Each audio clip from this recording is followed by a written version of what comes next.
Hey everybody, it's GauntletX, and welcome back to another Chromatic Cube draft. This is a cube draft, which means that we're drafting from a variety of sets from all around Arena, and we're drafting a bunch of the strongest cards on Arena, mostly rares and mythics. Because of that, it is a phantom draft format. You don't keep any of the cards you draft, you are just playing for the prizes on the tracker, as well as the fun of the event. But without further ado, let's just get into the pack one, pick one here, and as always in Cube, with tons of the strongest rares and mythics on Arena, there are tons of really viable options. If you have a particular archetype that works well for you, that you're really good at playing, you can kind of focus in on that a little bit in the early picks. And that way, if it ends up being open, you've already got a good foundation for that deck.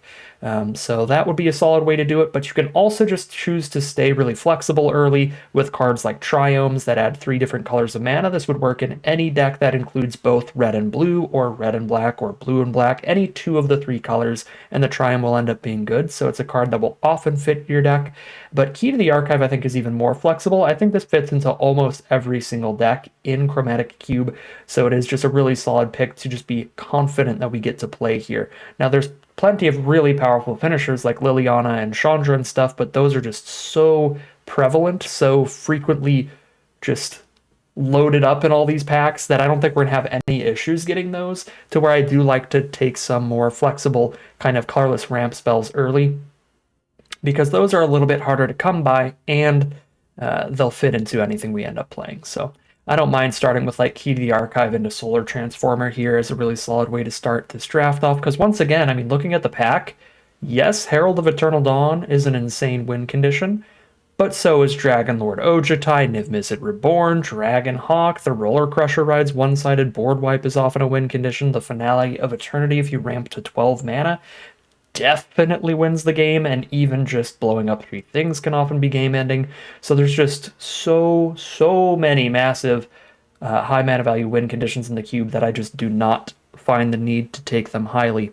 Now, what I do like to take highly outside of just cheap ramp spells is also just cheap interaction in general. There's not a ton of good removal in this format, or counter spells, or any interaction like that that tries to stop what your opponent's doing. So I think it'd be really reasonable to take like a Play with Fire or an Electrolyze here as well, just because it's a lot harder to come by this kind of cards. But I'm going to keep it nice and open here for our second draft of the format. We're going to grab Solar Transformer and start off with 2 mana rocks.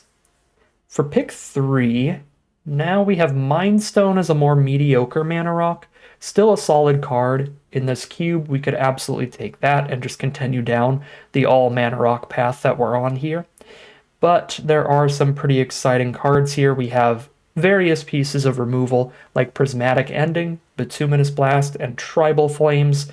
And there's also the Shark Typhoon, which is my favorite of these big random win condition type cards, because you can cycle this to play around any counter spells, or you can just hard cast this as a massive finisher in the late game. It's a really flexible one there, so I do like the Typhoon a lot. I think I'm still leaning towards just like, removal and mana rocks and stuff. We've got Transformer, Key to the Archive here. We already have a really good start towards multicolored mana. I feel like Mind Stone is considerably worse than a card like Solar Transformer that can give you colored mana in the Chromatic Cube, because there's so many color restrictive cards. So I will feel free to actually pass up on the mana rock that time around for the Prismatic Ending removal spell. Great in any white deck that is also playing a lot of other colors, which is basically any white deck in this cube. This cube is all about playing way too many colors. Pick 4. Archangel of Wrath heading towards Mardu looks kind of exciting. That gives us another piece of removal that comes with a big kind of finisher at the same time. This is not a big finisher by Chromatic Cube standards, but a 3/4 flying lifelink is still more than big enough to win the game. Don't mind that. Going with Prismatic Ending. Alternatively, we could just take the Savai Triome, go ahead and take a white Triome. I think Triomes are pretty excellent, pretty high picks, as I said earlier, because if you're any 2 of these 3 colors, this card is going to be playable fixing.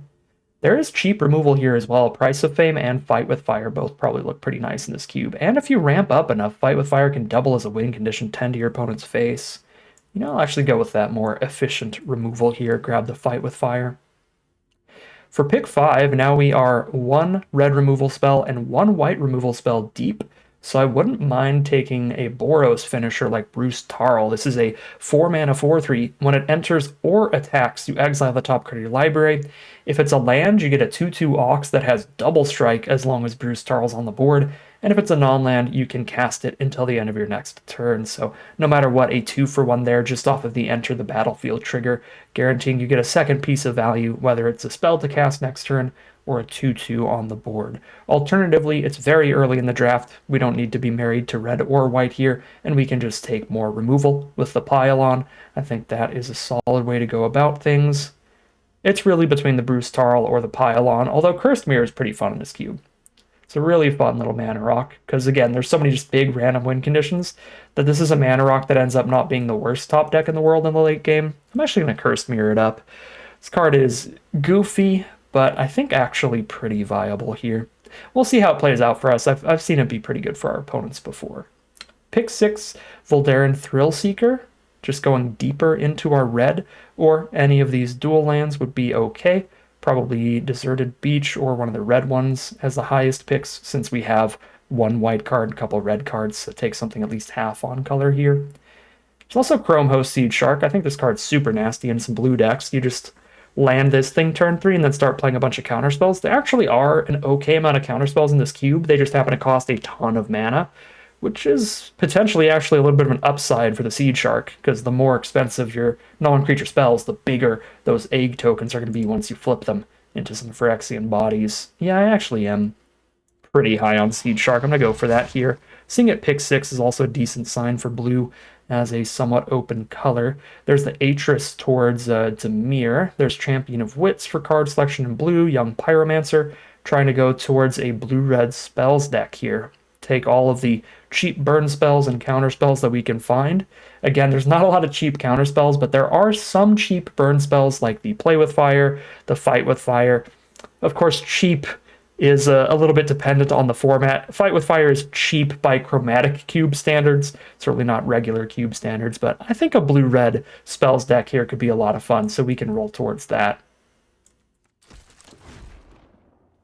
Pick 8, there's a C double. This isn't exactly a counter spell, but it is a win condition. If you get 8 or more cards, if your opponent has 8 or more cards in their graveyard, then you get to copy a spell and create a copy of a creature, but doing either of these at instant speed in a cube that is just so loaded with gigantic finishers is a pretty fine deal, because often maybe you can get like a 5-drop for only 4 mana. Sometimes you can flash in the biggest creature on the board during combat and then kill their attacker with it. I think C double is pretty nice for the blue-red spells deck. Here's a Mana Confluence. This is going to be fine fixing in any deck. It's going to cost us some life, but it is going to make sure we have perfect mana. Alternatively, Pyromancer's Goggles is a ton of mana, but it is quite the win condition. This only doubles your red instants and sorceries. If this doubled any instant or sorcery, that would be pretty decent, even at 5 mana, but only copying the red spells in a chromatic cube that were likely to at least be like splashing a third color feels too narrow. I'm just going to go for the Mana Confluence. Pick 10, Electrolyze. We see that come all the way back around for us. There's also the Roller Crusher Ride. Try to get that one-sided board wipe, but I'd rather have just the more efficient little spell that also cycles through things. It just plays better with cards like Seed Shark and Pyromancer here. Pick 11, Tribal Flames. Or Bituminous Blast. These are both great, but they both require us to ideally throw a third color in here. Blast, we need to go black. With the Tribal Flames, we could go for any third color to get it to 3 damage, so I think Tribal Flames is still more flexible. Blast is more powerful in the right deck, but a deck that is playing some blue and playing a lot of counterspells, potentially not the right deck for a Cascade card, because if you Cascade into a counterspell, then that's a horrible deal. So you just completely miss on the Cascade. I'm actually going to try him over Price of Fame here, I think. Unlikely to play any of these, but I suppose this Triumph does have the ability to give us some black mana, so we're slightly towards that. Ooh, pick 14, Thrillseeker. Red feels pretty open. We got a last pick Atris as well. If we open up a Nicol Bolas, we can absolutely do the Grixis path here. Seeing a couple late black spells. but I'm still feeling okay on our blue-red spells beginning here. So pack 2, pick 1.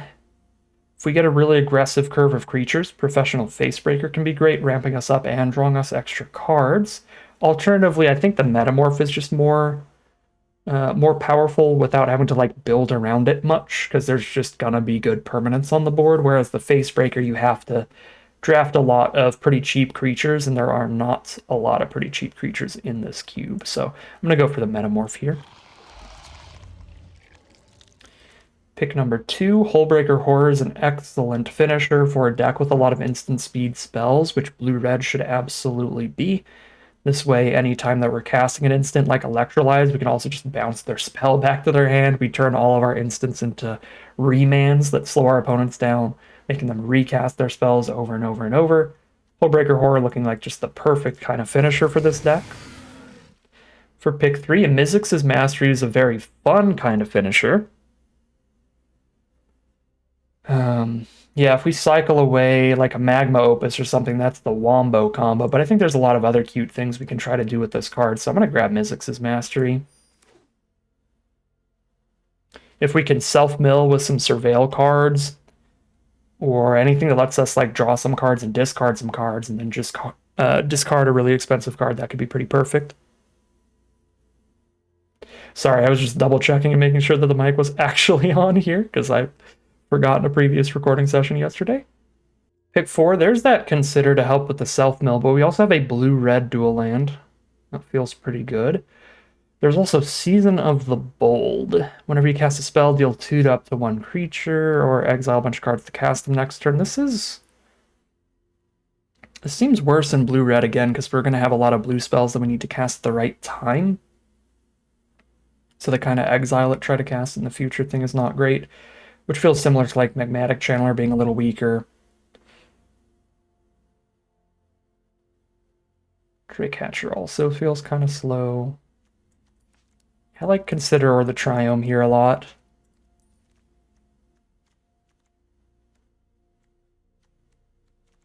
We're a pure 2-color deck right now. I think I can pass up on fixing. Grab Consider.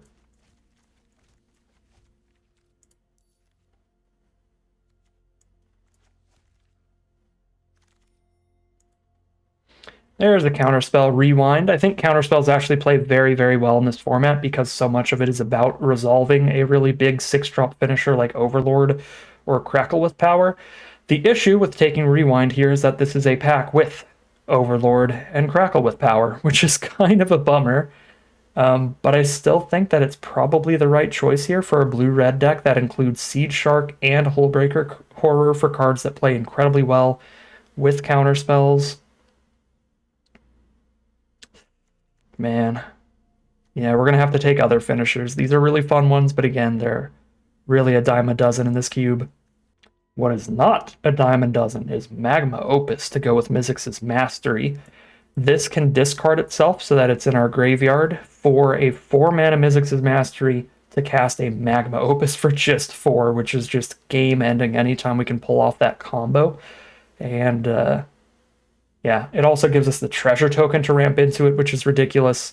Yeah, it's way, way better than the Crackle with Power with Mizzix's Mastery, because Crackle with Power, an X-mana spell, doesn't even work with Mizzix's Mastery, so I like this a lot. I also like Search for Escanta in this kind of deck, but Magma Opus is way too good to pass up on.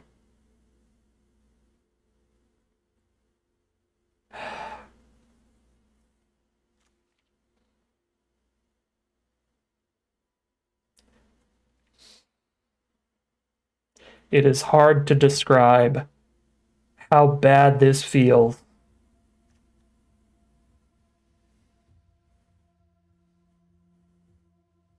But we have a really cool 2-color streamlined spells deck here. Oh, I'm so sorry, boss. All right, pick 8. Ooh.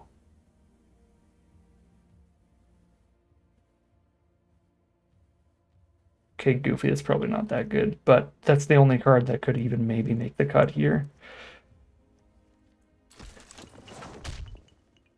Pick 9, Mockingbird. Yeah, this is pure colorless mana. This is No on-color fixing.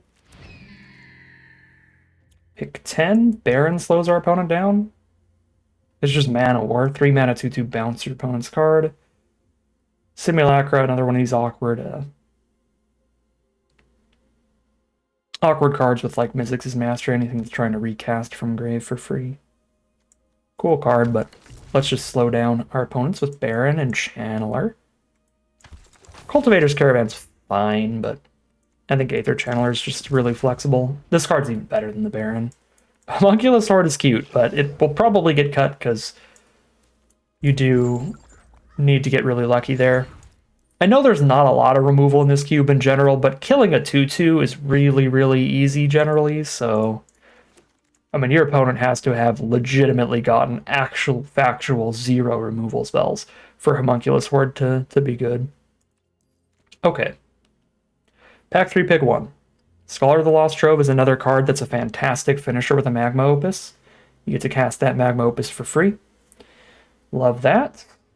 Love that. Get paid off a little for not being able to get an Overlord or a Crackle with power. Well, here's another massive, incredible finisher. Anyway, Draconic Debut and Big Score would both be fine in here, I suppose. But certainly not as good as Scholar. Okay. Golos, why you always gotta show up pack 3 when we can't make a Golos deck. There's a Horned Lockwhale. This is cheap removal against more aggressive strategies while also being your 6-drop finisher. Or we have Null Drifter to draw a couple cards, or be a huge finisher itself, or burn down the house for a board wipe. I like the board wipe here. We're a pretty slow, pretty grindy deck. So take a sweeper. Pick 3. What is the difference between these? When it enters, scry 1. If you weren't the starting player, it enters untapped instead. During your first 3 turns of the game, this enters tapped. Choose a mana of a color. If you weren't the starting player, it just always enters untapped. I think this is better, right? Captivating Crossroads is just better than Forsaken Crossroads.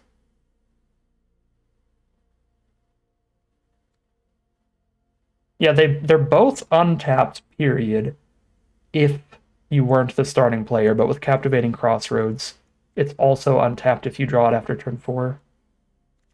Blue-red land as well now. Multiple choice is fine, but again, very bad with the Mizzix's Mastery. Riona's cute, but 5 mana, 3/4 base stat lines without a lot of synergy. And you have to get a 5 mana 3/4 on the board and then cast multiple instants of sorceries in one turn. And you have to have another target creature you control. She doesn't even copy herself. Yeah, no, that is bad. Obviously, in Magical Christmas Land, when all the things come together, that's great, but that's a lot of different things to come together. Siphoner looks really good in this deck, although I guess it's actually better when you have a slightly lower instant sorcery count to make it more consistently only 2 mana to cast. It's competing with a Braid and Commit to Memory, 2 really good pieces of interaction. And I think I could use another counterspelly sort of thing, so I kind of like Commit to Memory here. It's also another higher mana value spell with the Seed Shark. I've got the Royal Eruption, Tribal Flames, Electrolyze, Fight with Fire, cheaper removal, like the Abrade. I'm going to take Commit to Memory here, actually. I mean, imagine casting a Memory from Grave with the Seed Shark on board. That'd be brutal. Stormcarved Coast. Deduce and Quicken here, also fine. There's 2 blue-red duels here, which is a little awkward. I feel like the Stormcarved Coast is better, though, because it's actually both colors at once. We just have to wait and play it as our 3rd land or later. Pick 7. P and Kieran. There's no synergy on this card, so I just think we're probably not running it. I guess since I'm likely to cut it anyway, I could take Meticulous Archive. I've got Solar Transformer, Key to the Archive, Sundown Pass, and Savai Triome. Shoot, I guess a white splash is free enough to run Prismatic Ending for sure. But Narset has similar issues to the other card I passed up on, where you do have to have a lot going well for you. I mean, this one you just need to resolve a 4-drop and then attack with it. That's it. Yeah, she copies a non-creature non-land card from anyone's graveyard anyway. Not even just your own. Hey, look, we won. There's also the big dragon producer. That one's super, super fun as well. But that's another card you have to resolve your 6-mana enchantment and then untap with it and then start getting value. Sublime Epiphany is just you cast this when they play a spell and boom, you win right there. So I think Sublime Epiphany is better than the big dragon producing enchantment, although that card is fun as well. Yeah, wow, we really got loaded up with the white fixing for this free Narset Prismatic Ending Splash. Pick 10. Probably that Null Drifter. We just don't have a lot of historic spells. I've got a couple artifacts and a couple legends, but you want to be pretty much all of that for Jora. I don't think I'm playing this Null Drifter either. I could take Null Drifter and Mull Drifter to be funny and then cut them both. I'm not going to play a 3-mana 3/3 menace either. We got the Dream Team and we're not even running them, and there's a chance to get a Rionia, but I'm good. I'm good on that. And we got the Quicken. That probably also gets cut. I'm not doing my taxes yet. Okay, the last pick, Restoration Angel, is genuinely kind of cute with Null Drifter, Mull Drifter. But this is the problem with cube drafts, right? Everything is so powerful and there's so many different synergies and stuff that you could be running. It's really, really easy to end up with too many playables and want to do all of the different little synergy things. I think it's just going to be better for us to stay locked in and focused up on just the blue-red spell stuff rather than the Restoration Angel, Null Drifter, Flicker stuff, although that is great. If you evoke the Null Drifter or the Mull Drifter, then it hits the battlefield. You can then Restoration Angel it while it's on the battlefield before it gets sacrificed to its evoke ability, to make sure that it actually sticks around on board. And that's particularly good with Mull Drifter. The Null Drifter draws 2 cards when you evoke it. Then when you flicker with Restoration Angel, it's not going to draw any more cards, but you will get to keep the 4/4 Flying Annihilator 1. With Mull Drifter, it draws the cards when it enters. So if you evoke it and then flicker it with Restoration Angel, you draw 4 cards and keep the 2/2 flyer. So again, it is a really, really cute combo that you can focus up on for some decks, but this deck has so much going for it as a pure blue-red spells deck in the first place. I don't think we need to do flicker nonsense here. So we will keep the deck a little more focused here and not play around with that. 6 cards to cut. Probably cut down a lot of our more aggressively skewed cards. And the Homunculus Horde, just because, again, you have to resolve it and stick around a long time to get it going.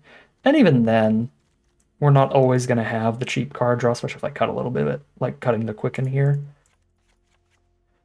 How's the white splash? 1, 2, 3, 4, 5, 6 white sources, period.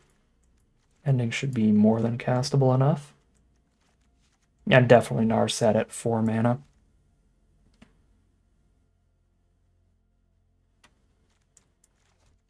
Maybe drop Magmatic Channeler. Yeah, it's like discard exile top 2, play 1 this turn. It's not even like till the end of your next turn, it has to be this turn exactly. Yeah, not the greatest with a deck with some narrow kind of answers we want to cast at the exact right time. Not the greatest with like the big 8-mana Magma Opus and stuff as well we could hit and then be really sad. 1 more cut, and then we'll have a deck. Mockingbird is also just generically good, but a little worse than Phyrexian Metamorph. Yeah, we could cut Mockingbird as just the worst Metamorph. I mean, honestly, with how slow this cube is generally, we could probably cut one of our cheap answers as well.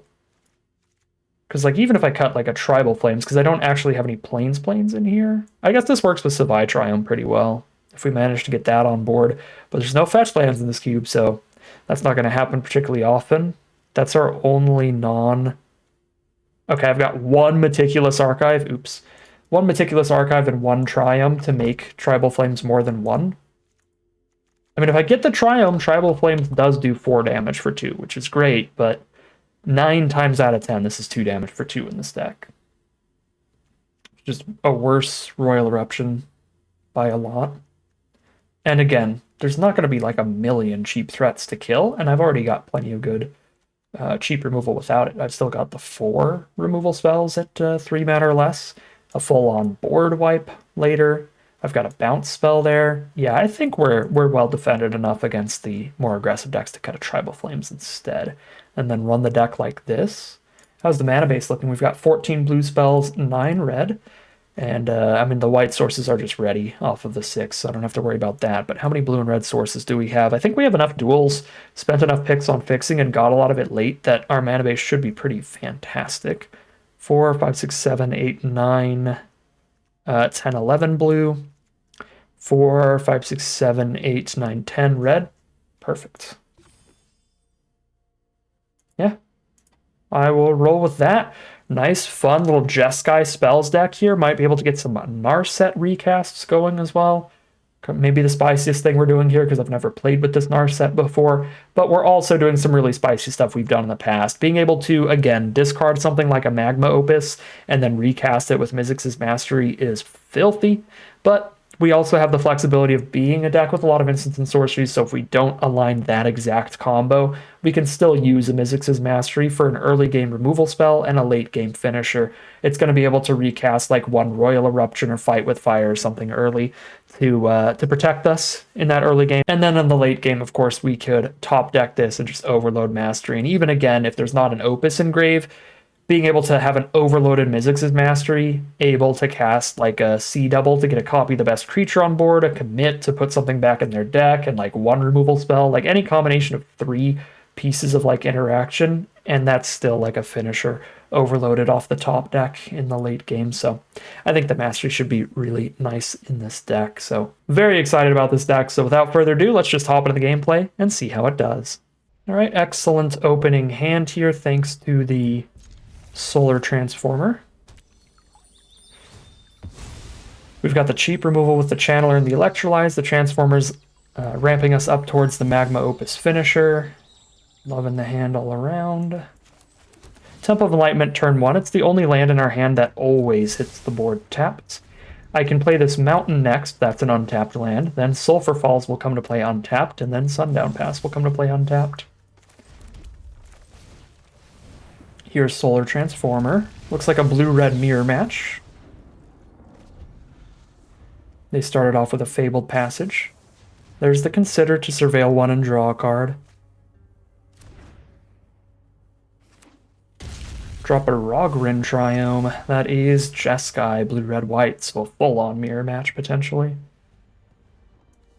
I don't love missing the Cursed Mirror ETB value, and it's not going to matter till I get 8 mana off of it, so I'm going to go for the Aether Channeler, draw a card, and then I could Cursed Mirror my Aether Channeler next turn if they don't play a creature to draw another card, and that'll be a solid deal.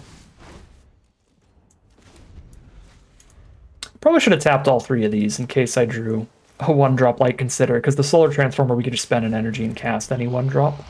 Okay, we're definitely killing the Seed Shark. So, we are on Fight with Fire here. May have it become a copy of any creature on the battlefield this turn except it gains haste. So I could Cursed Mirror and choose not to become a copy of a creature and cast Fight with Fire in the same turn. I'm at 6 out of 8 mana if that's on board. 6 out of 8 is still not Opus time, so just gonna pop the Seed Shark.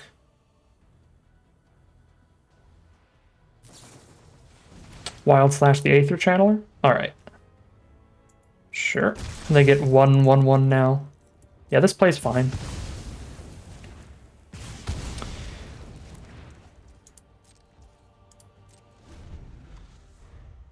I believe Consider is the only 1 mana card in our deck, so I don't think I need to Consider till their end step.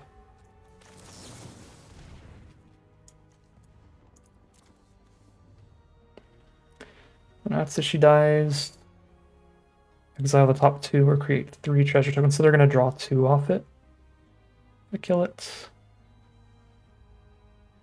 Might still just be worth killing it with this burn down. I'm trying to work my way up the curve though, so draw land instead. 1, 2, 3, 4, 5, 6.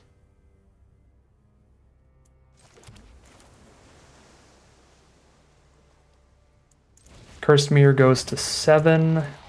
Next turn we have Magma Opus.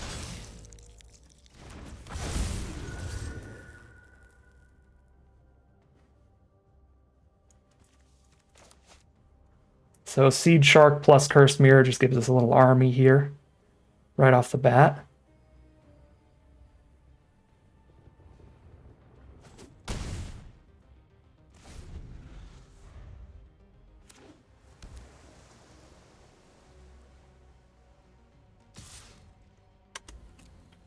Both at 16 now, we both hit each other with Atsushi.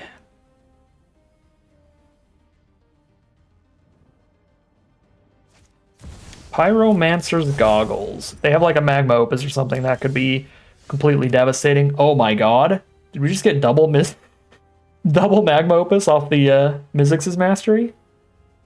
I suppose we did. We're gonna Mizzix's Mastery this turn and next turn. I might want a Magma Opus before they're untapped to have like a Sublime Epiphany kind of counterspell here. I don't get the value out of tapping permanents that way, but I guarantee that this resolves, which is also kind of a big deal.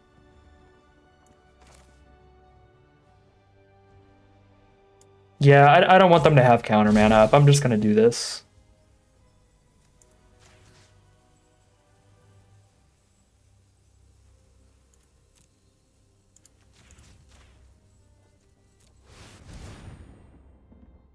That is a really big incubator token.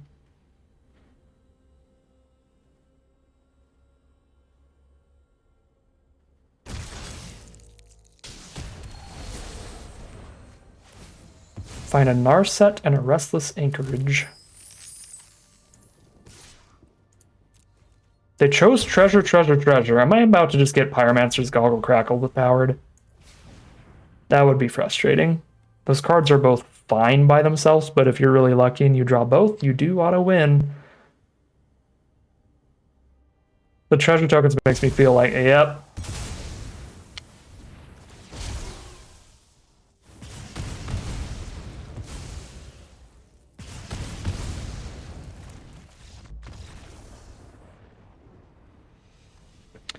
Well, game 2.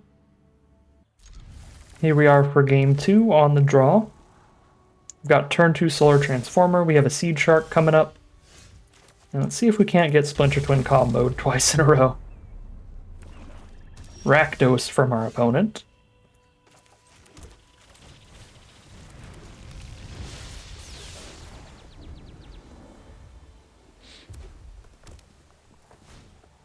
Unholy Annex. So they're going to draw an extra card each turn, but they're going to take some extra damage to do it. Can hold up a C double or just drop the Seed Shark here. I'm just going to drop the Shark for now. Because if the Shark manages to stick around, which is possible even against Rakdos because of the lack of removal in this cube, if it does stick around, then obviously casting one of these next turn is going to be incredible instead of just solid. And it sticks around. You love to see it. Here's Consider. Temple, get out of here. I've already got white mana. Find Aether Channeler. That is going to be really good because we get to kill the demon token with that. So we're holding up Commit to Memory or C double. I've got a 2/4 blocker for the 2/2 Bronco.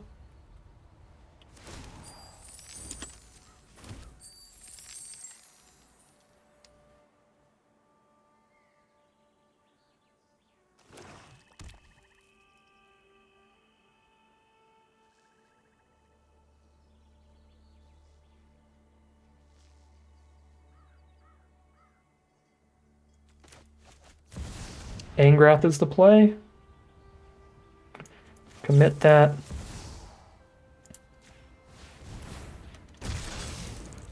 Back into the deck second from the top. I don't have the mana to unlock my 4/4 or my 1/1 here, so I can't block the Plunderer. Which is actually pretty awkward because I've got a lot of artifacts on board. But I can block it next turn, very guaranteed.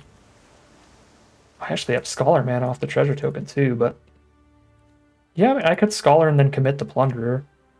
But they're going to top deck Ingrath here because they drew the extra card off of Unholy Annex. Don't have a counter spell to hold up.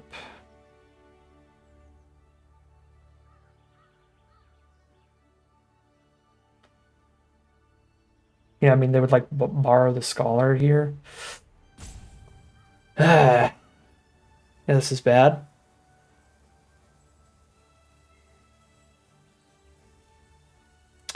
I guess we do have 7 mana. This means I can bounce the Plunderer and still have a C double.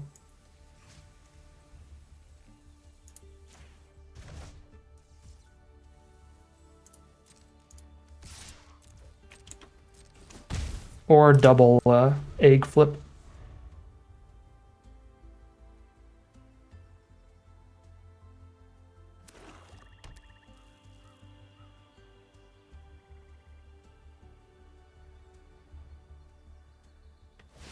They're going to get a demon, replay Plunderer. Yep. Replay Plunderer, move to main phase 2. Feel the best play here. We need to put a stop on their second main so they can't gain the end step life. But I think the best play is going to be actually C-doubling our Aether Channeler to kill this. Oh, this could be awkward if they have a high mana value card on top here. But yeah, I think it's C-double, bounce the demon. Depends how much life they gain. Okay, they gain no life, thank God. Kill this demon before they gain life by copying Aether Channeler.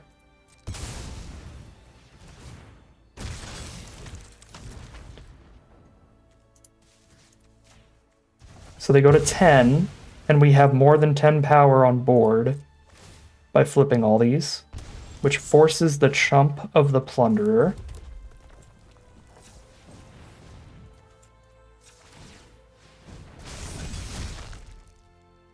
And I get to hold up. Oh, I'm 1 mana off the rewind. Okay, they scoop. I don't think we had like lethal. But with no other demons in hand, they would die in their end step. Nice, very, very nice. So yeah, what we could do is we unlock this incubator as well. Unfortunately, I only have 3 mana up after that, not 4. So we might as well unlock all the incubators. They block a 4/4. It's a forced chump. They take 1, 2, 3, 4, 5, 6, 7, 8, 9. They go to 1 life. They'll die in their end step if they don't somehow kill us at 14 on the crackback. Whew. That was a scary game. Generous Plunder with all of our incubator tokens on board as well as our mana rock was threatening a lot of damage there, but just keeping them taking that ping damage, taking that chip damage from the annex, got us into the huge counterattack with our army of Phyrexian eggs. So great work from Chrome Host Seed Shark. We are 1-1 heading into game 3. All right, on the play for game 3, we have Pyromancer turn 2, and then a bunch of mana rocks and interaction. I'm going to lead with the mountain. We'll play Confluence as late as possible to prevent as much damage from it as possible. And our opponent is going for it here. They're going to go for the aggro. I'm going to Young Pyro first. I could immediately Prismatic Ending the Rotisserie Elemental, but I'm not so worried about the Rotisserie Chicken. I can take 1 or 2 points from it. They're not going to like insta-sack it to draw a card here. And even if they do, that's a 1-for-1. So it stacks up skewer counters is what this card does. Every time it hits us, it gets a counter. And whenever they sack it, they get to exile that many cards and play them that turn. So as long as we kill it before they draw like 3+ cards, we'll be fine. Or if we just play enough spells to have multi-blockers off of the Young Pyro, that'll be fine too. Okay, Electrolyze is a sick draw. Electrolyze is really nice right now.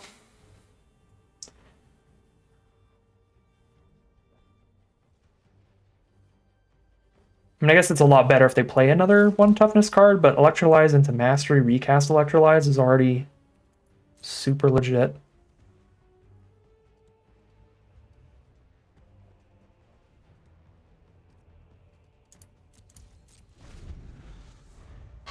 We are playing against Boros. Pure Boros over there. Sacred Foundry, Pillar Verge Pathway, and Sundown Pass. That's 3 Boros lands in a row, which is impressive. Alright, let's see about this. They do get a treasure if I kill Piggy Bank. But I can kill both here by trading the 1/1 into Piggy Bank, which is pretty nasty. You saw the gears turning in my mind. I was like, wait a second. I know we can kill both somehow. There we go. That's how you do it. Thank you, young Pyromancer. Very cool. Welcoming Vampire has arrived. After their first couple creatures, they didn't draw an extra card off of those, but they do get an extra card off the 3-man Inspector, sadly. Sure, there's a fight with fire. That is solid. I can't Electrolyze Welcoming Vampire if I go for like a Mizzix's Mastery, and I don't have the mana for the Mizzix's Mastery in the first place, so yeah, we fight with fire. Keep them off that card draw. No, my friend, you definitely don't want to trade into a 3-man Inspector. It's the problem with hitting spacebar to skip through every step, is that spacebar also all attacks. Elite Spellbinder. I mean, that's annoying, but I have so much gas here, we'll be fine. I would probably be the most annoyed if they hit Mizzix's Mastery, because if we top deck a land, Mizzix's Mastery on Electrolyze is going to be beautiful now that they've got the Spellbinder on the board. We'll just Electrolyze that and shoot them for 1 and draw another card. Yeah, Mastery is such a great play next turn.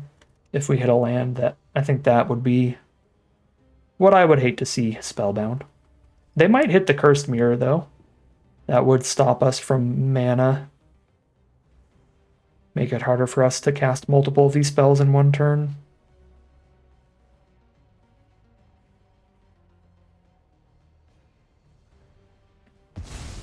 Okay, they do get the Mana Rock. That makes sense.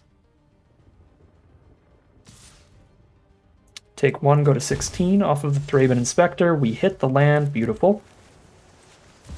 We Electrolyze Paulo.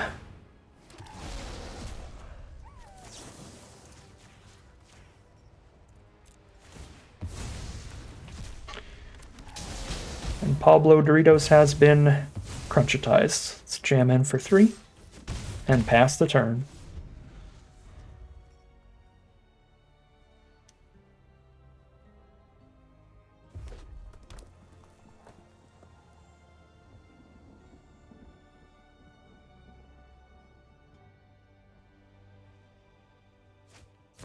Collector's Cage. So if they get 3 creatures with different powers on the board, they get to cast whatever they hide away for free.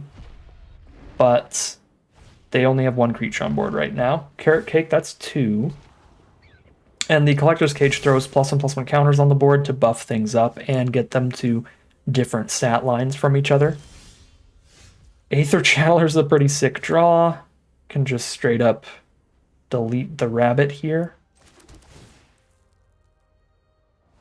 Yeah, I mean, I could, like, Prismatic Ending the Collector Cage immediately, but if they don't get enough creatures on board, it's not going to matter anyway. So we'll just try to keep them off of enough creatures. The 1/2 stat line is sturdy against the 1/1s, and it's only getting better with Collector's Cage. It would be really embarrassing to Prismatic Ending a 3-man Inspector.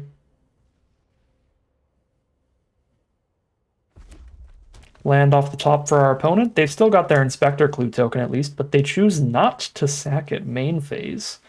They're waiting on that, so they must have something expensive to do at instant speed. Otherwise, you'd want to crack it, try to draw any sorcery speed spell like a creature. Okay, they only have 4 cards engraved, so C double does not go ham yet, but it's still fine.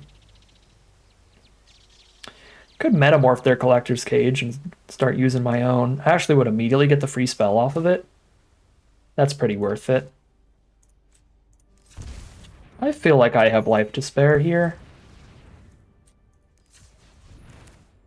To hold up 3 mana after this, because that would be, what, that'd be 1 for collector's cage, activation, and 2 for something else. I'm not going to prismatic ending for 2 right now, though, so I guess I might as well not pay the life. On Phyrexian Metamorph.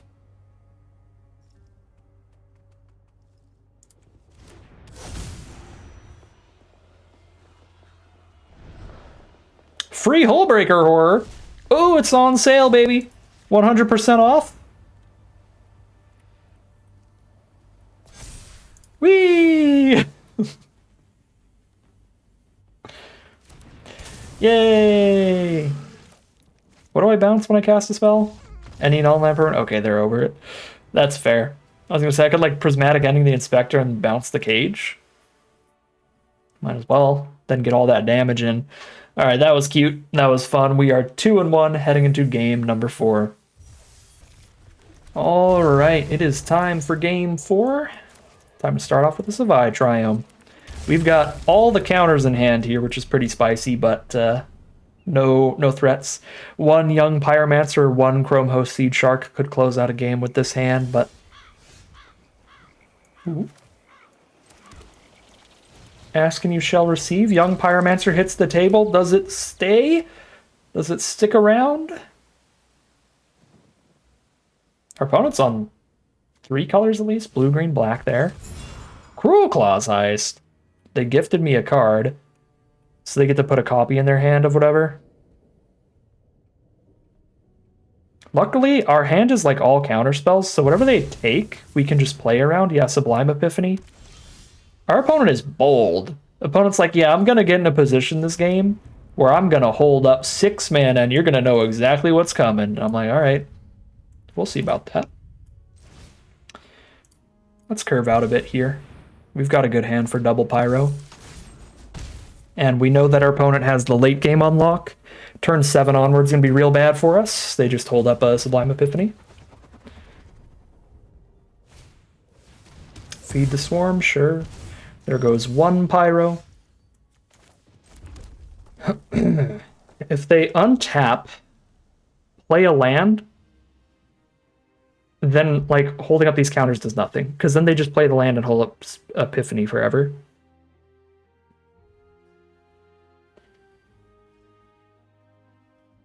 So I think I have to fight with fire while they're tapped out, which means not holding up a counter next turn, which is awkward. But holding up counters again is worse when they're all revealed, because they'll know to just play their second best card anyway. Atris, sure. Uro gives them value even in their graveyard. That is a nightmare of a hit for them. That's so good. All the Epiphany lands they need. And milling the Uro is a good thing. So I think I give them 1 land Uro. God, I don't know. Like, Uro is such value. It feels like no matter how I mix these piles up, opponent just gets 2 cards. It doesn't really matter where I put the Uro. I definitely don't want to give them the 2 lands and put the Uro in their grave. That would be horrible. So it's just put Uro in a pile with 1 land, and then I don't know if we put it face up or face down.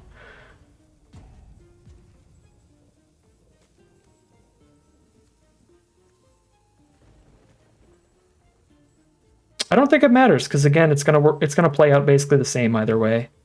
Yeah, I'll do that.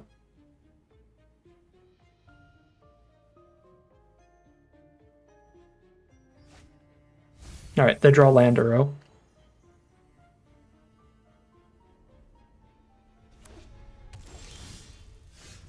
Yeah, Uro is just, that is just a stanky hit with the exile. Stanky in a good way.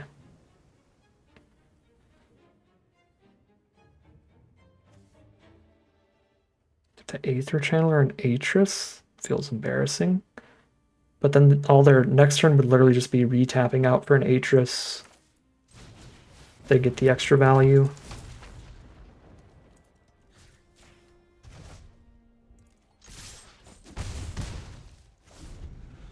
And then we put them down to 6 if they choose to play that out like that. Okay, they do not. They go for the Uro. Gain the life, draw the card. Did not hit a land, which is beautiful. I think we might actually just have this on lock then. Kiora? Rewind? Get a creature? Boop, boop, boop, boop. 1, 2, 3, 4, 5, 6. I can't get 9 power, so I just hold on to commits. Okay, we'll see how they can survive through a commit here.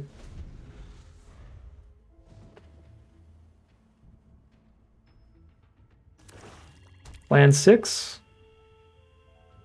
That's the Epiphany mana, but I've got the commit. That's never going to happen. And that's the concession from our opponents. All right, solid work from Young Pyromancer and Phyrexian Metamorph there to get that duplicate so that we were redundant to our opponent's removal spell and we still had our little army of creatures to outrace them before they could hit that Epiphany. We are 3-1 now, heading into Game 5. All right, here we are on the draw for Game 5. We got another Epiphany finisher, and I really like this hand as it has the burn down the house against a more aggressive strategy to make sure that we survive in time to hit Epiphany. Drew into a Mizzix's Mastery. It's also pretty fun. It's not super good in this hand. I will definitely exile the Mana Dork immediately. X equals 1, but 2 different colors are being cast on it, so we hit a 2 mana value permanence.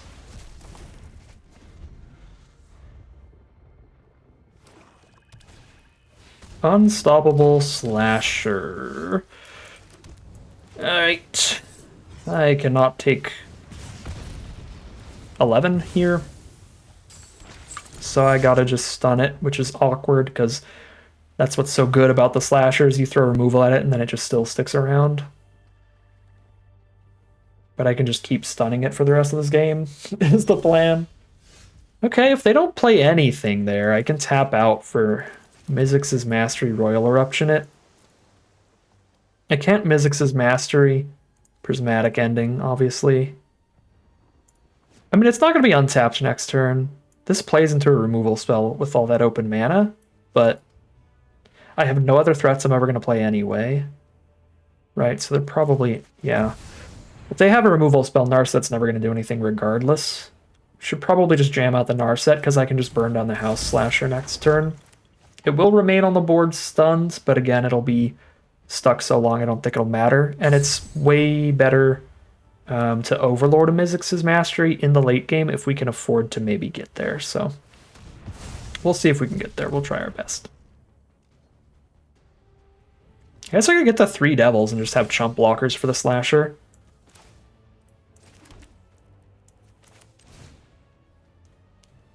I mean, I stun 1 Slasher for 2 turns, or I trumpet each one of these turns and get extra damage in the meantime. Yeah, getting the Devils delays the Slasher just as long. In fact, if I hold up 2 Devils, I get to keep a Devil and stun the Slasher by shooting it for 3 damage here. So it's like casting it for the deal 5, except also I have a 1/1. Unless they have a combat trick to use some instant speed removal spell to kill one of the 2 Devils I block with. In which case, it's still almost as good. It's still going to delay the Slasher almost as long, because it's still going to chump this turn and chump next turn. But obviously this way, we can try to get the stun, plus shoot the face more, plus get another chump later. Yeah, this is infinitely better than just doing the deal 5. Yeah, because we get that stun for 2 turns like we would have had, plus the Devil token to chip away for some extra damage, plus this is going to basically stun it 1 more turn, because we will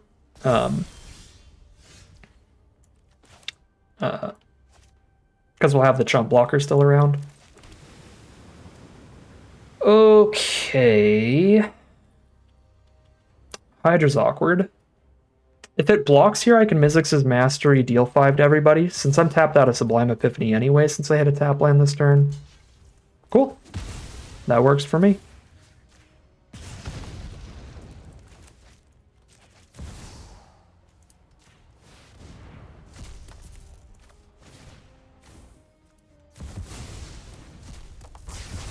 This has been an interesting game with all the different shenanigans and ways we could have been playing these things out.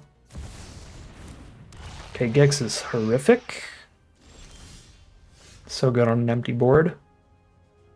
I guess I can play a flying Gix, but I think I have to hold up Epiphany, which means they're going to get a piece of card draw here if they choose not to cast anything until their second main phase, because I can't just Epiphany just to copy Gix right now.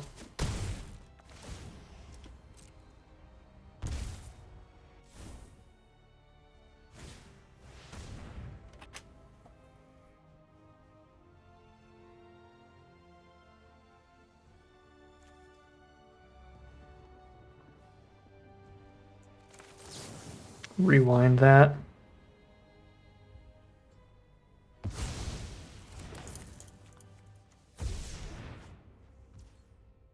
Okay.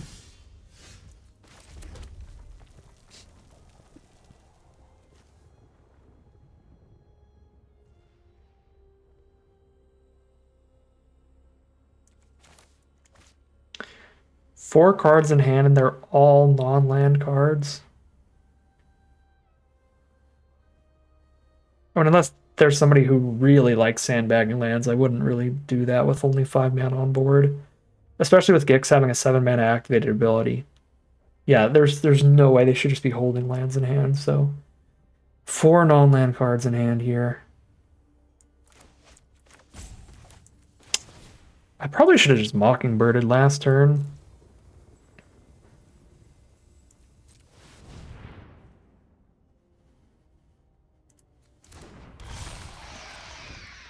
Because again, I just don't think I can justify an Epiphany counter 1 spell, draw 1, especially when the spell ends up being a 3/1. Alright, yeah, it's just a hand loaded with removal. That's terrible for us. Draw another card off Gix. They did play land this turn, so they top deck the land.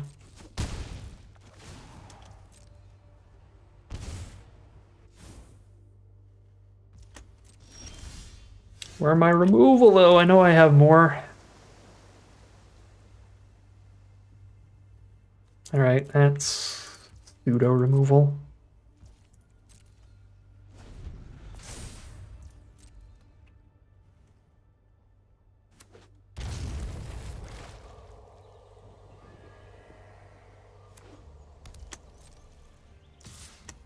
God, this has been the world's worst Sublime Epiphany game. This Gix was absolutely pivotal, just resolving that under it. Alright, that's good enough.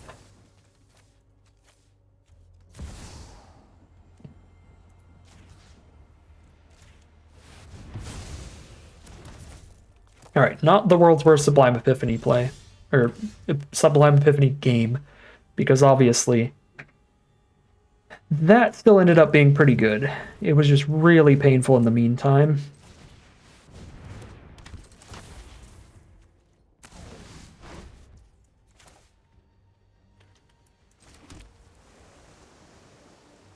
Two, 3 flyer, get a map token, or commit a spell? I want to have the commit up here. Like, they might just end up recasting a Gix, but they have so many unknowns in hand. If they cast like a 6-drop or a 7-drop with some kind of enter effect, that's horrific.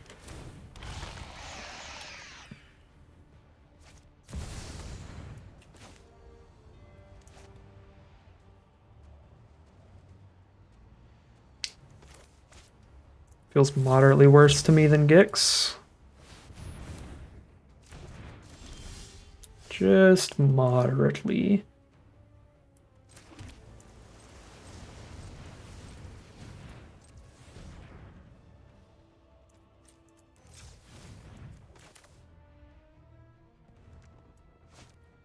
I hit both of our white splashes already, didn't I? We prismatic ending. We hit Narset. Okay, yeah, we tap out of the white then. Keep all the red up. Well, no, I still want some blue mana up. 2 blue, 2 red. Let's go 2 blue, 1 red, 1 of anything. Oh, right, I could just redraw the white cards because I'm shuffling them all back in. Yeah, scratch that, I'm dumb. Fight with Fire, Gix. They get to do whatever they want here because we're tapped out, but just for 1 turn.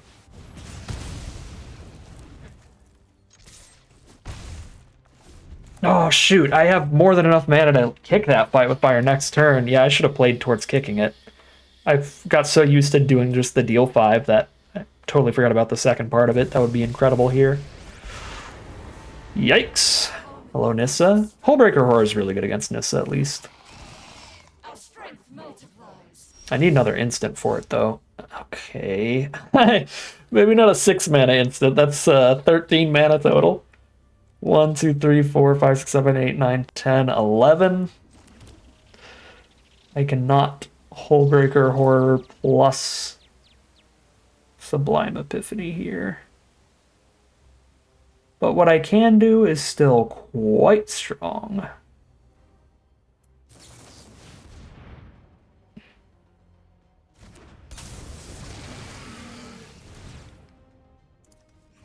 Goodbye 8/8 forever.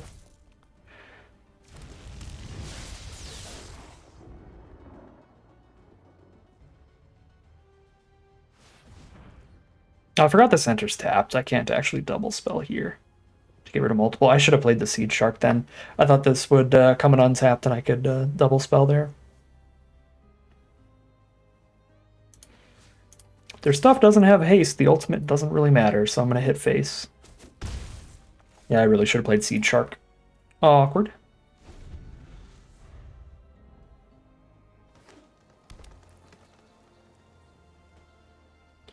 You know, you win some, you lose some. We made some really, really fancy, really nice lines earlier, and now we're just like finding all the misses. Perforated Crocodile, that's fine. Hullbreaker Horror's still chilling. And the stab wounds are like a little painful, but as long as Hullbreaker Horror's ability is still on board, I don't see how I can lose.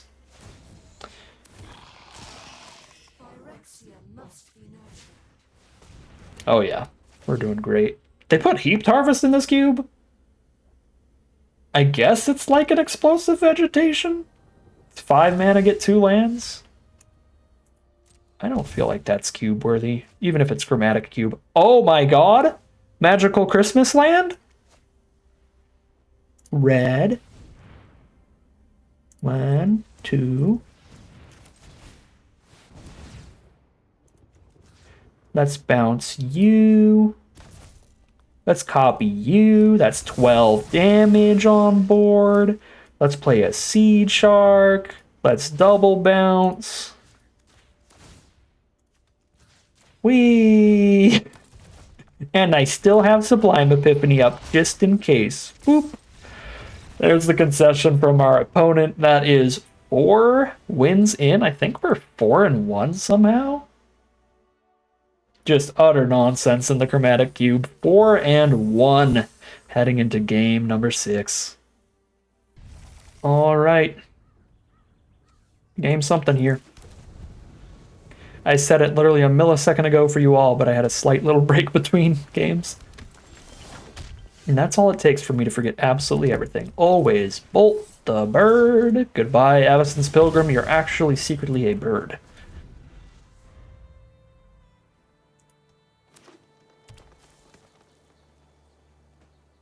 Mono green so far. Although the Pilgrim does add white, but you would still play that in a mono green deck just for 1 colorless mana. Ooh. Oh my god, I remember this card being a 3 mana 3/3 in the draft format. That is genuinely insane. 2 mana 2/3 that makes every creature in your hand cost 1 less. That's like 5 Llanowar Elves. Yeah, okay. Sketchy for me. Let's get the Seed Shark down, I suppose. I don't think Curse Mirroring Charmer's that crazy. I'd rather, even if I do end up doing that, get the Seed Shark down first. Because then I could Curse Mirror and then have the 2 mana up. Or flipping the Incubator here next turn, which is great.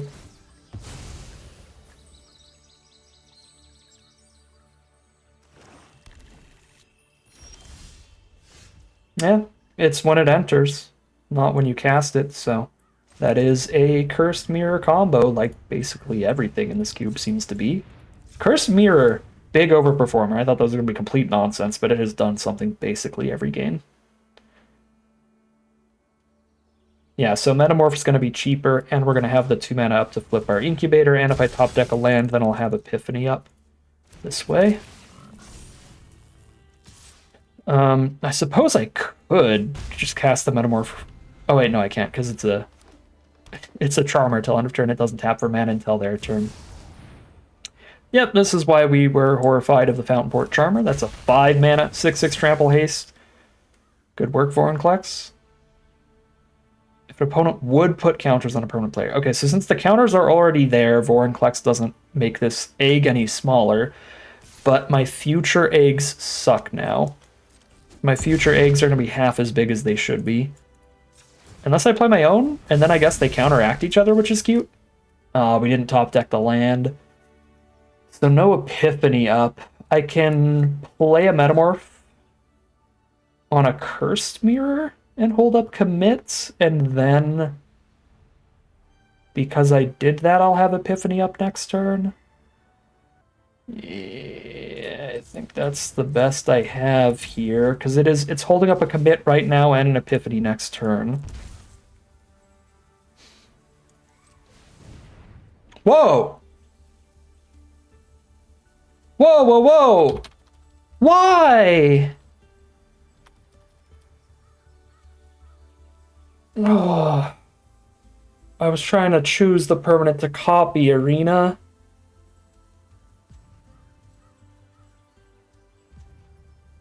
Oh my god, that's frustrating.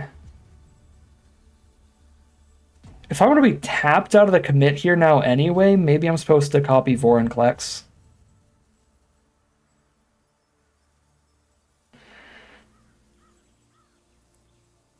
God dang, I can't, it won't let me undo that mana. I just have a floating red for no reason now.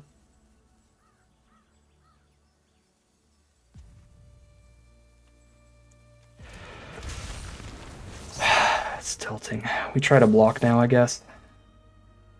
Because now I have no instance holding up here. I guess I could have tapped out for the commit sorcery speed there. Yeah, they've got the Vorinclex destroyed with the binding. They can hit for 8.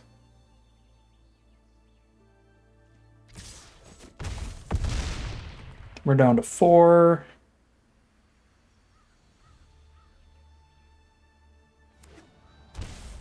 Land, pay 2.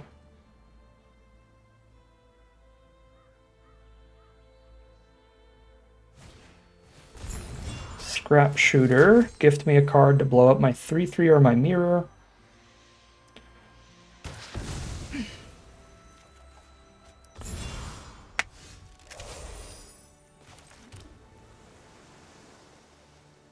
Now I'm super dead no matter what.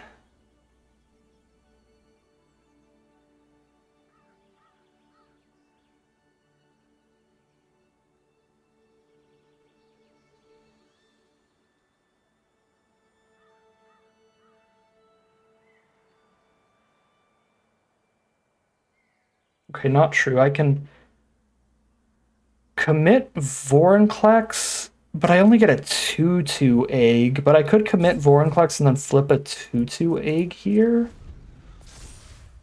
Double block Scrap Shooter. Oh, Jesus. Yeah, Vorinclex doubles the abilities. I could counter the Death Touch ability, I guess, but that's if I tap out of commit and instead do Sublime Epiphany, which I would rather try to hold up. I think it's commit, flip an egg here.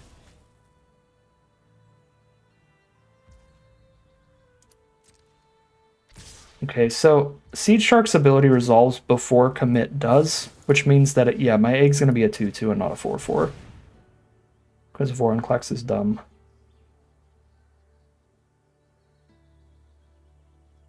Which is really bad for me.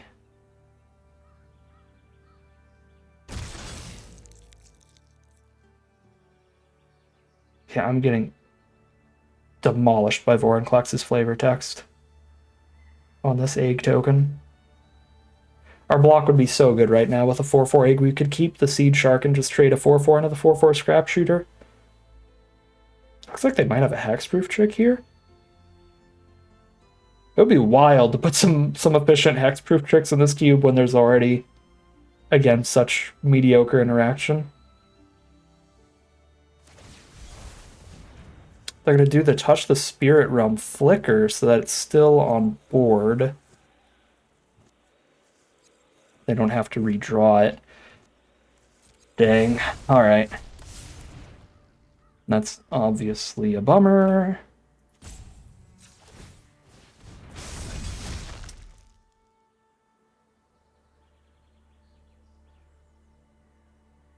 They're at 11. I think I have to kill a creature. I mean, if I do this, Vorinclex comes back, I can Epiphany Vorinclex and then die to the extra 2. I'm at 2 life, I take another 2 and then die. If I do this, I can maybe get more eggs, but like, I guess I get to Epiphany, copy a Seed Shark, and have 2 blockers next turn. And also get an egg, but I don't have the mana to use the egg anyway.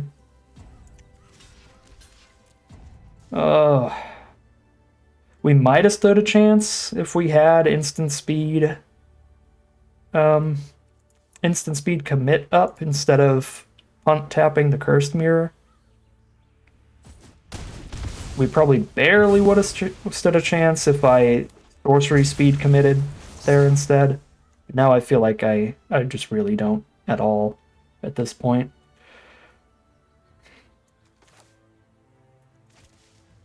That's an infuriating draw, because it would be really good to have the Seed Shark on board with this. Because this is like, get another Seed Shark and flip a 2-2 egg and have the multiple blockers there. Which is cool. Or actually, no, get a Vorinclex to trade into theirs and have a 2-2 egg jumper. Okay, I have to chump Charmer with Mockingbird now.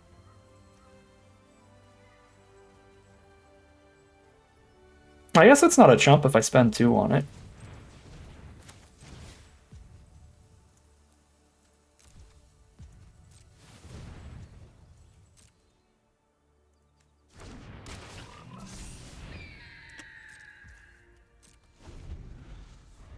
They're so close to the 8 cards I would need for C double to be insanity.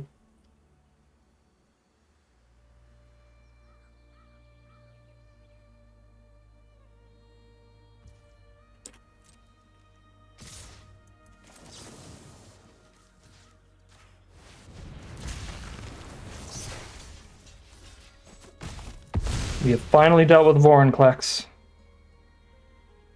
But we're tapped out, and they can resolve whatever they drew into. Finale of Devastation. Get a 5-drop back. Okay. Get any 5-drop from their deck. Yeah, that's probably quite bad for me. They can get one from the grave, too. Vorinclex is 6, though. Yeah, they don't have a good 5-drop in their grave. Prosper. Yeah, grab a gigantic card range makes sense. Then it top decks Primal Might. Okay, burn down the house, though. Speaking of top decks.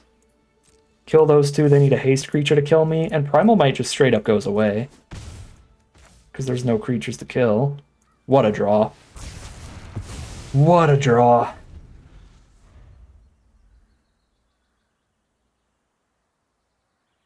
Yeah, Golgari should not have a lot of haste creatures. They already cast, like, the one common one, which is Vorinclex. I mean, it's a mythic rare, but by common, I mean heavily played. Nissa, again! How many times do I have to teach you this lesson, old lady? 2, 4, 5, 6. Yeah, I can't do anything else. I just have to Epiphany the token. Hopefully they Nissa main phase 1 and I can counter her ability and kill the token. Nope. Well played from opponent to stop me from doing that. Yeah, all I get to do is kill the token, draw a card. That feels like a very losing spot, but I thought we were going to lose like 4 turns ago at this point, so I'll take it.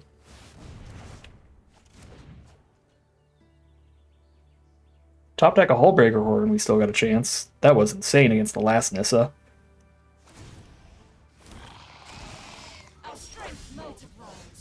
Top deck a land and that's GG. I got 5 mana after casting Narset, so I wouldn't even get to Memory.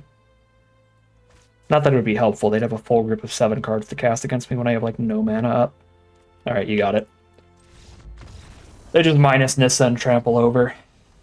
Heading to game number something. Alright, here we are on the play for game 7. We're 4-2 right now. We've got a positive record in this cube draft no matter what. But it is always nice to try to get the 7 wins, so still going to compete to the best of my ability, hopefully. Hopefully no accidentally punt tapping our mana rock at the wrong time. That was such a devastating loss last game.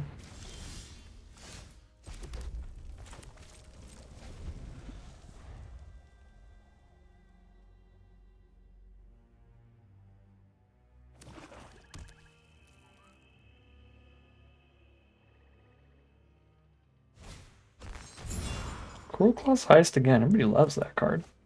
I don't think it's great in this cube, but a lot of that is because of how multicolored the cube is.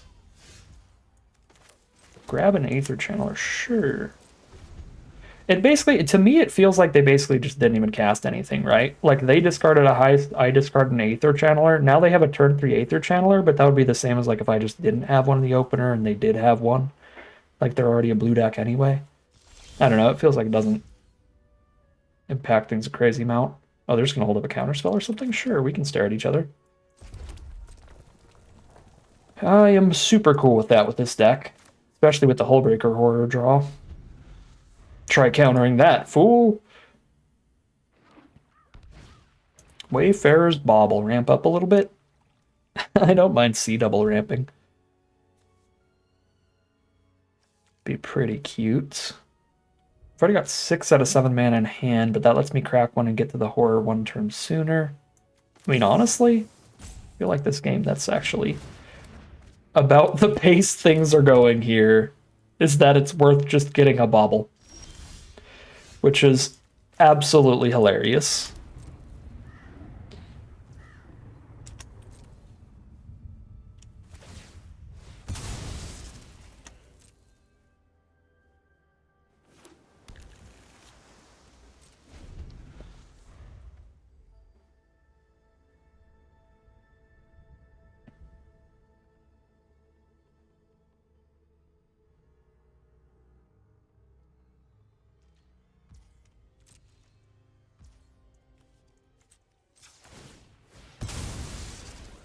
More blue mana.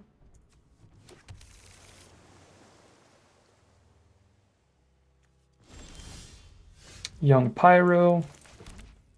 Flashing a horror in their end step.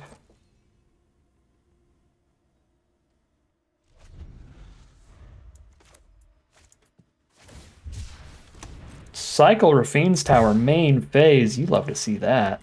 Alright, they're going to need a 2 or 3 mana removal spell that's also instant speed to cast in the end step. Okay, Oracle the Alpha is pretty cool, but we'll see if we can beat double Hullbreaker Horror, one of which is going to be flying. I guess I am giving them the opportunity to put another copy of the Tower 9 in the deck, but feels worth. Oh, I could C double as well? Oh my god. So I can actually get the Pyro on board.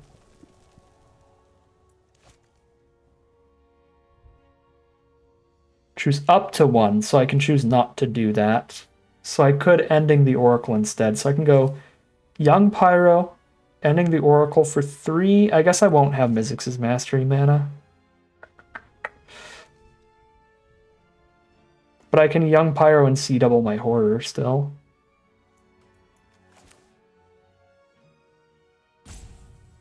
Basically need a board wipe here. I don't have any counter spells to hold up. Do I have any instants? I have no instants either.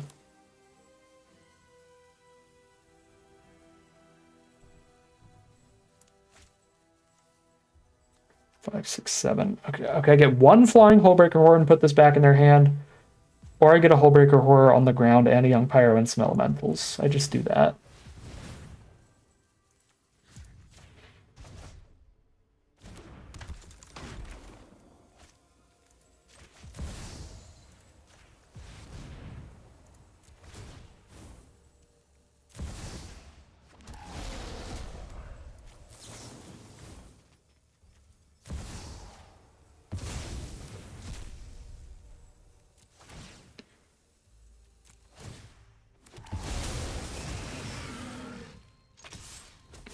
Alright, they need like a sweeper here. I think there's one sweeper in black in the cube. I think they put each player sacks 13. If they have exactly that, we lose the game. Otherwise, I think we're very favored to win from this position.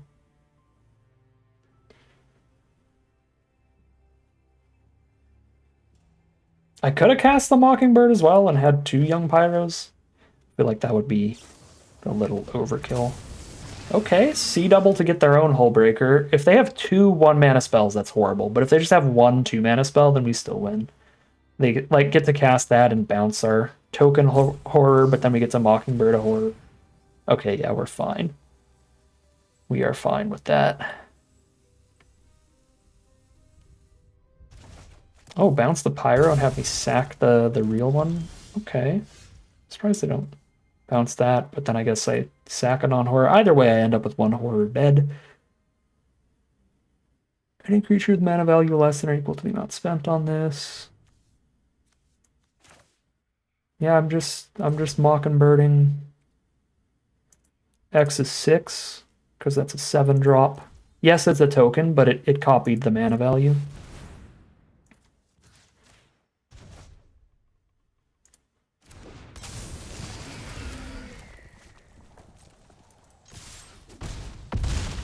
Opponent's at 4. If they had a board wipe, they would have cast it. I'll play the Young Pyro here. Which is going to be good unless they top deck exactly the board wipe.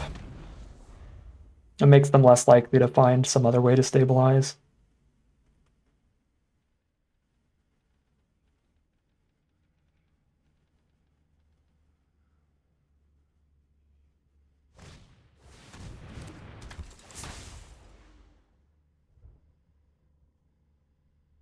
Aether Channeler, bounce the token Kraken. Mirror Room, make another Aether Channeler, bounce another one of my cards. Could we bounce the Mockingbird here? Yeah, I'm pretty glad I played Young Pyro, because this is going to be significantly more damage, and actually makes the commit off the top lethal.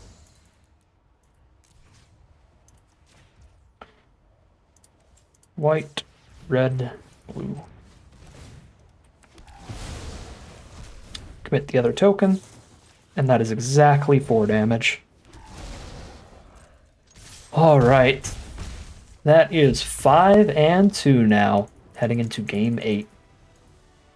Alright, here we are on the play for game 8. There's no red source in this hand, but I'm a greedy man, and it looks very strong, so I'm keeping it.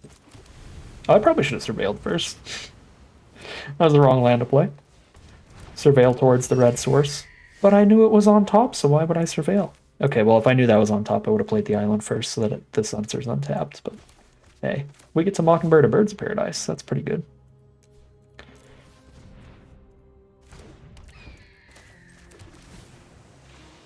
Mana Confluence? Yeah. Keep that.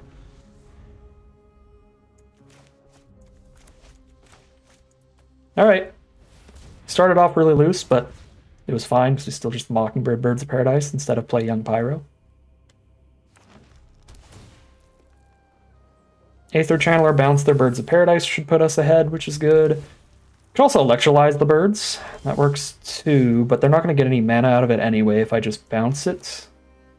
And if I wait till I have 5 mana, which will be next turn, then I could pipe Pyromancer plus Electrolyze and get the extra token of value.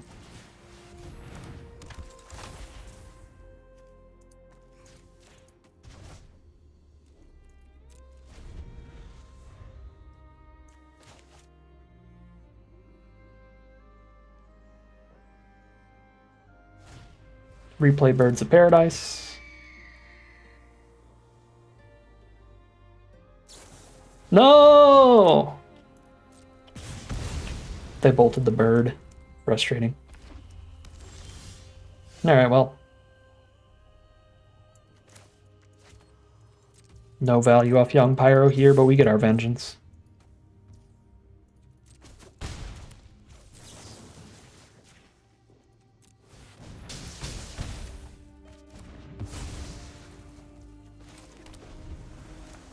Key to the Archive. Might discard Mana Confluence at this point. I don't know, the chip damage probably won't matter. Feels like this game is just going to swing really far in one player's direction or the other. And Hugs is already a pretty far swing in the opposite direction. Hugs that immediately draws Maelstrom Pulse. Yikes. They'll just Maelstrom Pulse my Key to the Archive if I play that here, so we gotta play Young Pyro and have them pulse one of these. That's so awkward. Because I want a Key to the Archive to get one of the cards from its spellbook and ramp towards Opus, but again, if I do that, it's definitely the Maelstrom Pulse target. So let's not do that. Get hit for a bajillion off of Hugs either way.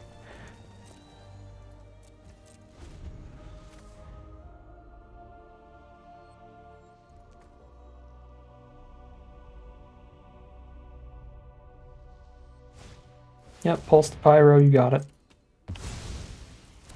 Down to 15.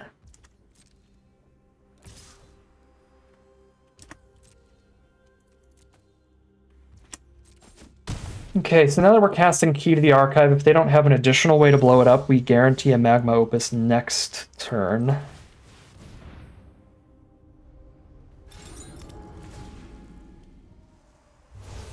Lightning Bolt, Corrosive Grip, Lightning Helix. None of those kill Hugs. I guess Block plus Lightning Helix gets there and gains me some life, which is better than just Block plus Lightning Bolt. Does mean I need to play the Mana Confluence to hold that up. Have the red mana. Well, no. Block plus Helix is likely to play, even with the Magma Opus coming up.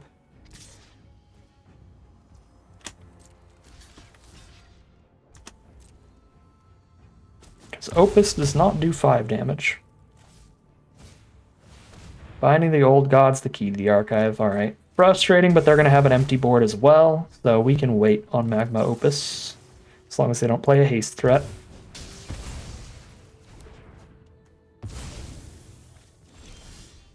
Alright, one land off. Does Temple find it? No, it finds Royal Eruption.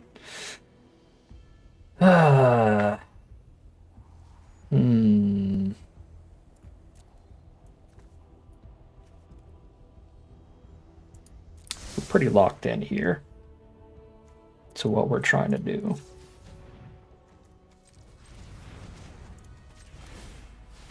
Probably forgot about this land in some other games.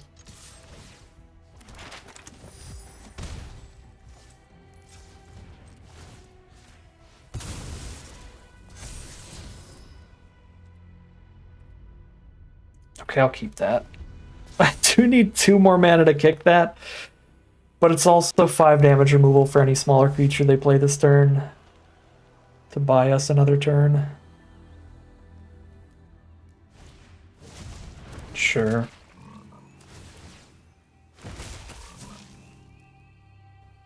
Oh, they offspringed it though, so actually all their creatures cost 2 less now? This card is stupid good. This might be one of the best cards in this cube. I want them to make a 3rd cube. We can have Chromatic Cube, Arena Cube, and then can we also have a non-alchemy cube? Can we have Paper Cube? That's what I would like to play. 7.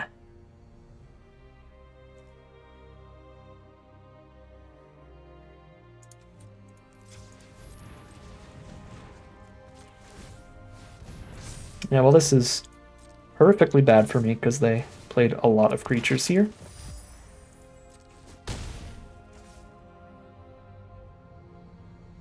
At this point, I have to high roll, right? I have to just have this map immediately turn into a land, play the land, fight with fire. Because if I crack this map and it's not a land on top, I'm going to lose this game either way, right? Like, if I just fight with fire and don't crack the map, I know I'm not hitting at Opus next turn anyway. I take 3 on board, all their stuff resolves, and I'm not Opusing. Yeah, I just have to do the digging. Give me the land. Oh my god.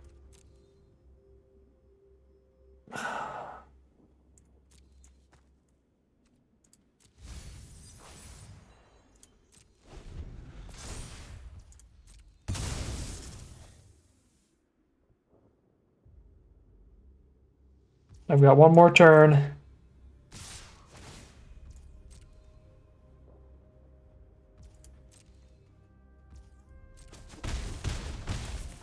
Give me the land.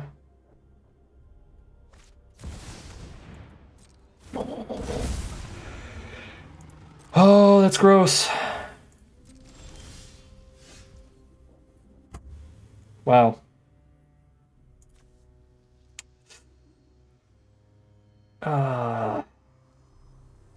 The double removal on that Key to the Archive was just the game winner.